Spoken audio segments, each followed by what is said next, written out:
All right, so I'm Taylor Brown, and this is How I Did It, the show where we talk with champions about how they achieve their dream. On today's show, we're here with Jameson Martinez.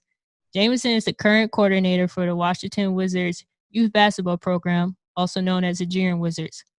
I had the opportunity to work with Jameson, but Jameson has tons of experience working on the collegiate level for basketball and soccer. Graduated from DeMatha High School as well from the University of Maryland. So, Jameson, basically, you're a champion on all levels. So, thank you for being on the show today. Happy to be here. It's always a pleasure working with you and seeing you, Taylor. All right. So, first question, Jameson, how does it feel to be a champion?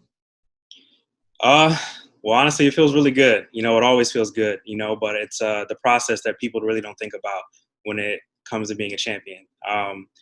It's all about the process. It's all about where you start and how you get through it. I think Kobe talked about it a lot. May he rest in peace, the great Kobe Bryant. He always talked about enjoying the process and learning how to enjoy it.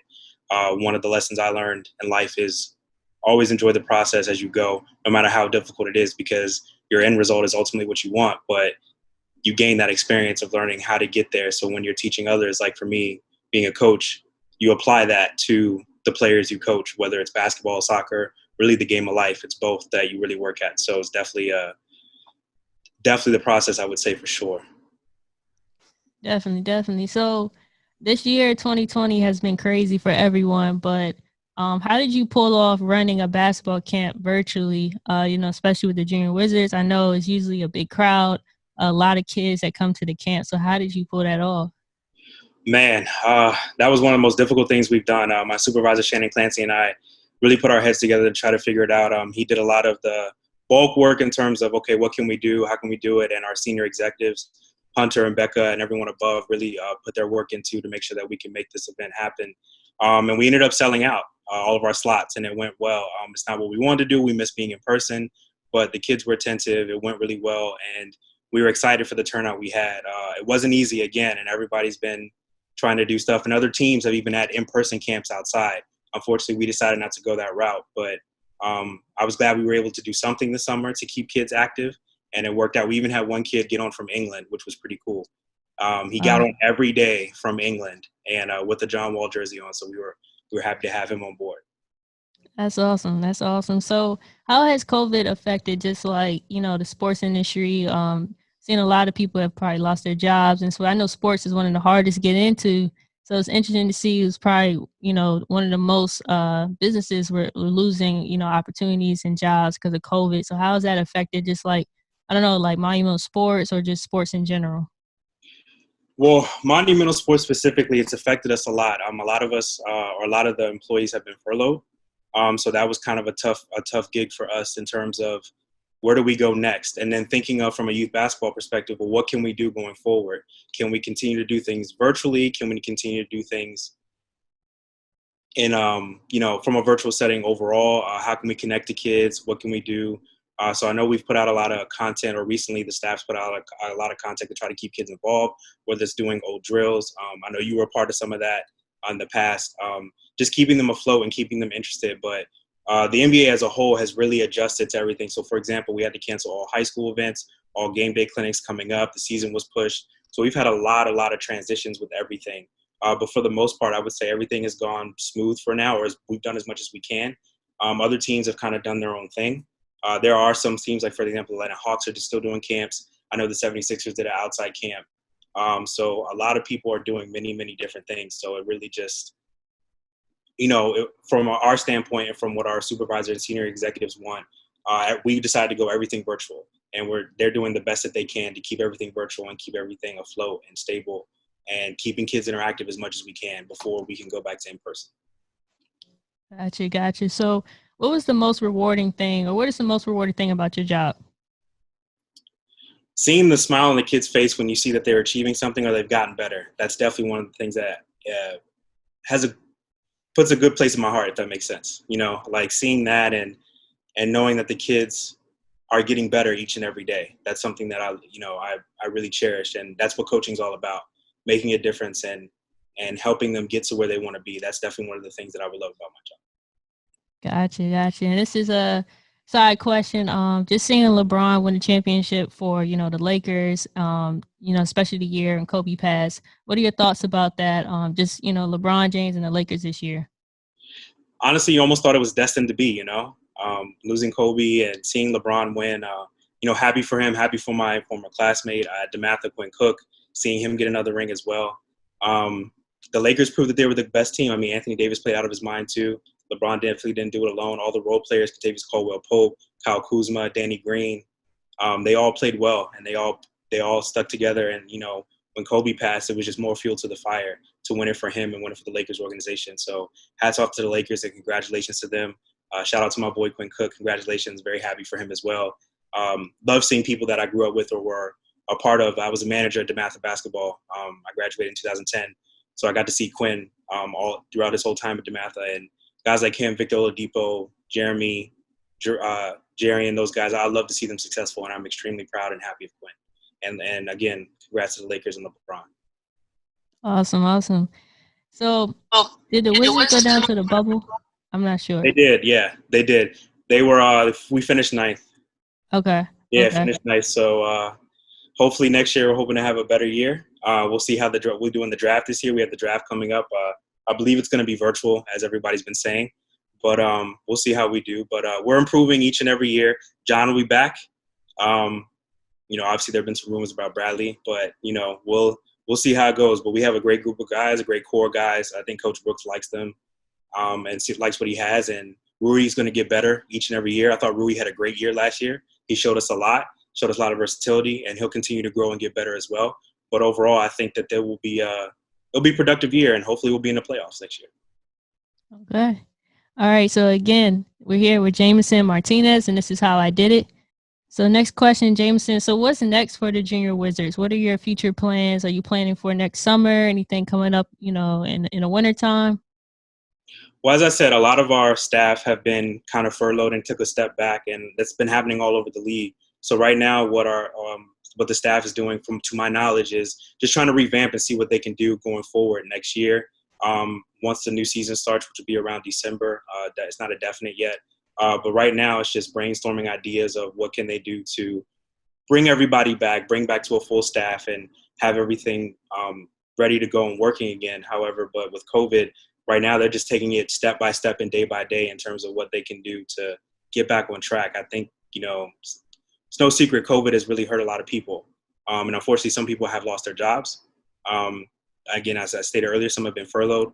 However, I think the company at Monumental Sports Entertainment is doing the best that they can to try to get everybody back and back to full force and getting things moving. When it comes to youth basketball, according to Shannon Clancy, who's my supervisor, senior manager of youth basketball for Washington Wizards, I know he's doing his best to try to get things going and do some virtual activity as well as we did over the summer.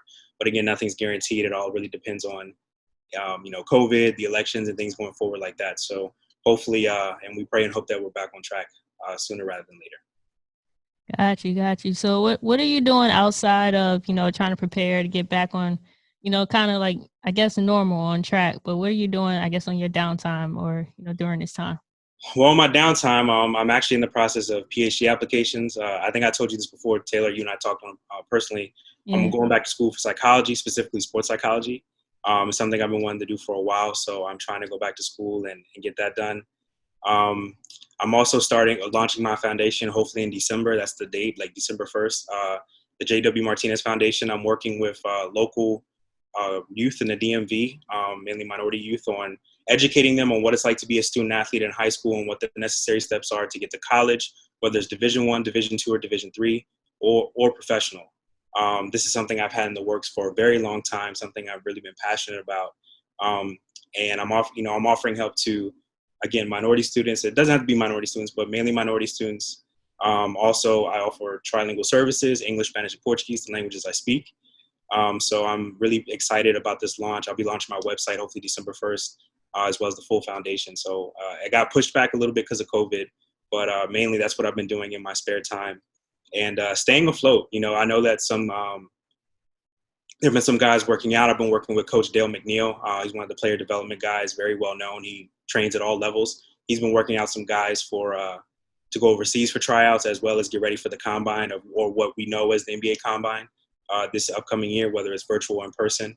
So I've been working with him and staying in touch with him, staying in touch with coaches in the area, making sure that, they're okay, and letting them know, as soon as we get the okay, we'll have our high school showcase next year, or we'll have this event or that event, just trying to keep the network together.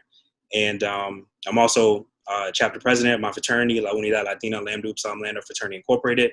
I've been working with them. We have a bunch of events coming up, giving back to the community, whether it's delivering food to families in need during COVID.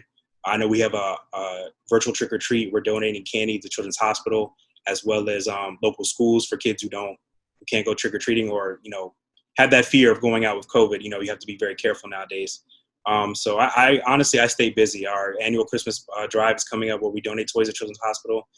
So you can hear, Taylor, I stay very, very busy. You know me well enough now to know that I stay very, very busy. So my downtime, COVID has allowed me to do a lot more reading. I have done a lot of reading lately, catching up with some books, as well as getting my studies in as I prepare for my PhD. But that's pretty much what I've been doing on my downtime, I would say. Got you. So always staying busy for sure. So I gotta ask you, what inspires you, man? You have a lot going on, a lot of ambition. What inspires you to, just to keep going? Well, that comes from, my family. Coming from a humble background, my mom really worked hard. My dad was an immigrant, came from the Dominican Republic. My mom was raised here, but she taught me to never give up and really work hard. And when you're going through tough times, especially like COVID, for me personally, COVID's kind of, I'm not saying people dying is a blessing, no, and not at all. But for me personally, with my life and what I've been through, COVID has kind of been a blessing for me to kind of slow things down, reestablish my foundation, think about things I want to do, where I want to go in life, where I'm going for the next 4 to 5, 6 years. And it's allowed me to really kind of sit down and think and reevaluate some things in my own life, especially like you said, my foundation, as I mentioned earlier. It's given me time to really think about, well, what is it that I want to do? So many people start foundations. So many players start their own foundations or charities or community service events. What is this significant about mine that I can give back to the community? And so I would say that comes from my family, just the heart of just to keep going and never give up.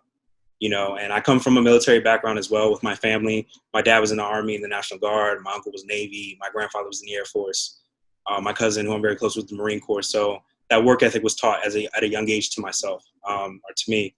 And I've always applied it in everything I've done.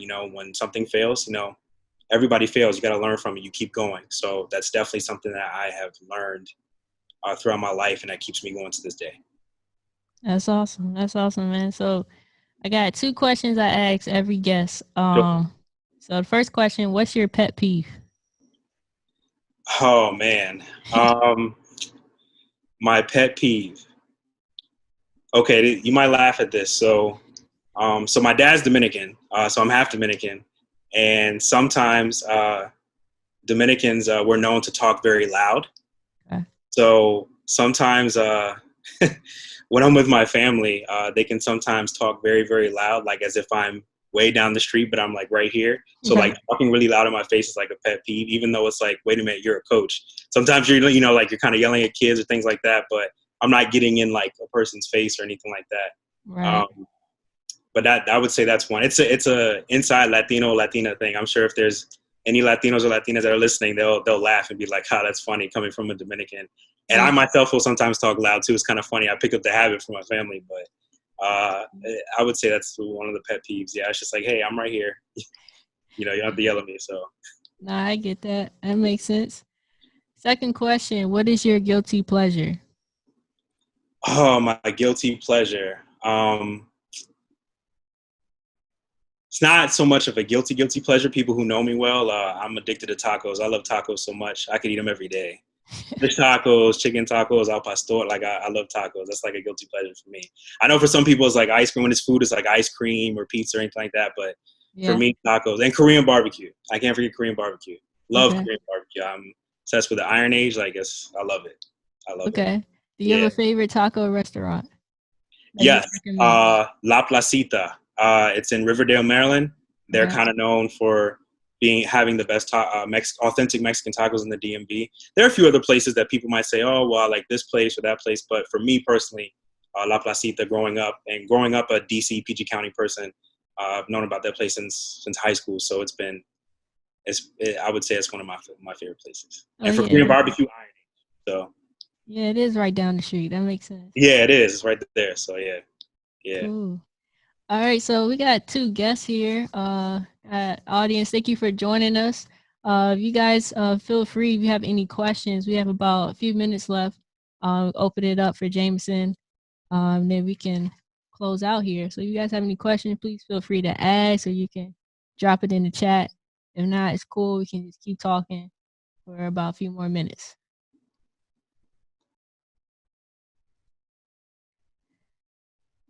All right. So while we're waiting, again, we're here with Jameson Martinez, and this is how I did it. So Jameson, any advice you would give to, I guess, any students coming out of college, especially this year in 2020?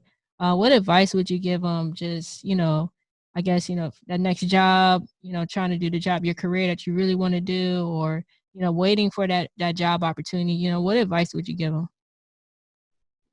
Well, one of the first things I would definitely say is never wait.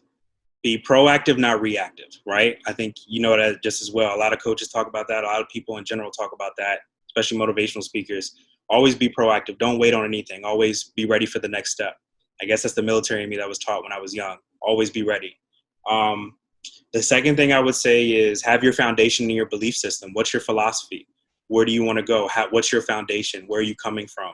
What can you bring to the table for that job you want, or that career path you want?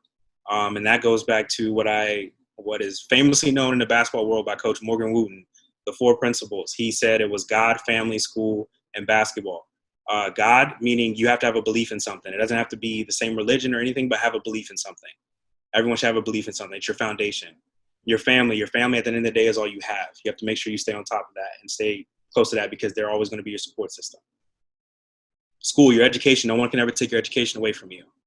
And then he said basketball. But it doesn't have to necessarily be basketball. If basketball is a career you want to go into, whether it's coaching or playing, it's basketball. It could be soccer, music, lawyer, doctor, whatever it is. At the end of the day, your belief comes first, then your family, your education, because you work so hard to get there, and that's all it can never be taken away from you. And knowledge is the key to everything. And whatever your profession is, whether it's sports, basketball, soccer, for me, it's multiple things, and it could be multiple things. But that's the best advice I can give to someone coming out of college, and especially during this time, and to not get discouraged.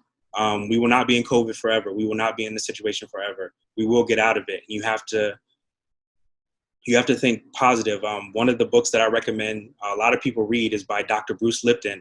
It's called The Biology of Belief, and it really talks about how powerful your mind is from a scientific academia standpoint to a knowledge standpoint as well, or overall general knowledge and common sense standpoint as well, that you can really achieve everything through your mind, through your thoughts, through your, and those thoughts become actions. And once you make those thoughts actions, you'll be successful no matter what. But if you stay positive and stay course to what you believe in and what you want to do and have that foundation, nothing will ever fail you no matter what is going on in life. And that's the best advice that I could give to an individual coming out of college, looking for a career, or even from high school to college. A lot of these kids coming out of high school didn't get to have a prom, didn't get to, some of them are waiting on late tournaments to kind of blossom and get recruited, especially in basketball. High school baseball got canceled because of COVID. So, a lot of kids were hoping for to get recruited, those blue chip guys.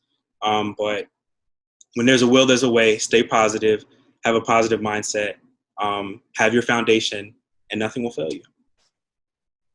I like it.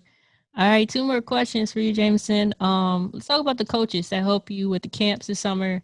I know Kaylin, Coach Tiff, and other coach, forgot his name. Coach Dale. Yeah. Coach Dale, yes, Coach Dale. Let's talk about them and how they played a big role and just really stepped in and helped out. Absolutely. First and foremost, including you, Taylor, we have a great staff at the Junior Wizards, or now we're called the Washington Wizards Basketball Academy, Washington Wizards and Mystics Basketball Academy. You guys are awesome in what you do. So anybody listening, Taylor does a great job. I'm giving her a hug right now. She does an awesome job. Trust me, she does. But Kalen, his experience, he's a DMV guy like us. I remember him in high school. He went overseas and played. His experience is valuable. At the end of the day, I know he's transitioning his career to becoming a a fireman. I know he's going to be in the fire academy, which is a great, shout out to Kalen and congrats to him. Nice. But he is a professional basketball player, and he brought a lot of experience and a lot of what he learned through the coaches he learned growing up. Coach Dale, same, played in college. His uncle was a GM in the NBA for the Atlanta Hawks and for the Memphis Grizzlies as well. Actually, I believe he was in Vancouver as well when they moved from Vancouver to Memphis. His experience is amazing. I mean, he's worked with so many guys. I mean, from Sham God to so many others. I can name so many players he's worked with. And he's well respected in the player development world. He brings a lot to the table. And Coach Tiff, Coach Tiff kind of brings the old school. Coach Tiff. Yeah. She's kind of one of those old school women's coaches, but love her, love what she brings to the table as well. They all love the game very much. They all know how to coach the game. They all understand it. And it's just a joy to work with them and to pick their brain to kind of learn about different things, as well as they pick my brain to learn different things and network. And we learned a lot from each other, including you, Taylor. We've learned a lot from each other over this past year and a half. So it's nothing but a blessing working with them. And as well, my supervisor and the senior manager of youth basketball, Shannon Clancy, also brings a lot, certain things that I didn't know before. I know he coached high school at Long Island Lutheran, which is a powerhouse in New York.